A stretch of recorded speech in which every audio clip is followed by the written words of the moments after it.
Okay.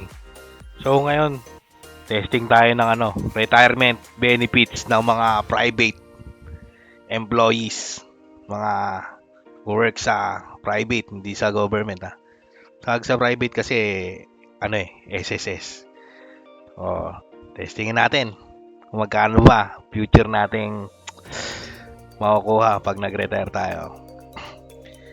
So, hindi ko birthday to. Kuwari lang birthday ko is November 12, 1980. Oh. Tapos, syempre, nung 1980, siguro mga 20 years old, nagtatrabaho, mga year 2000.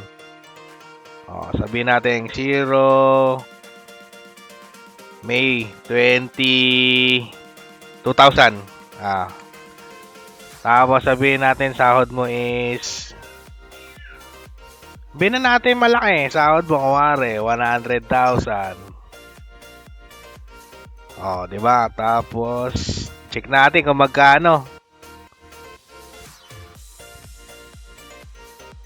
Oh,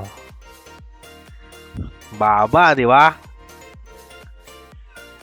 So pag nag-retire ka ng age 60, 2040, nag-start ka magtrabaho year 2000, 40 years ka nagtrabaho.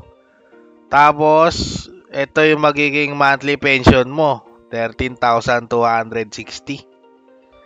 Ang liit nun ah. Pag nag-retire ka naman 65, pinakasagad. Alam ko ito pinakasagad sa private 65 eh. Kasi sa mga military ata nasa 50 lang eh. 56 retirement age nang nasa military. So magkano? 14,860. Age 65 ka na, sabihin mo 65 60 bago pa siguro mga 50 years old nagme-maintenance ka na eh. Grabe, 'di ba? Mas maganda siguro talaga sabayan mo ng grind. Ngayon pa lang siguro dapat magnegosyo na eh. Kasi isipin mo ganito, 13,260. Maintenance mo pa niyan. Pangkain mo pa. Hindi mo naman pwedeng iasa sa anak mo, di ba? Grabe, no?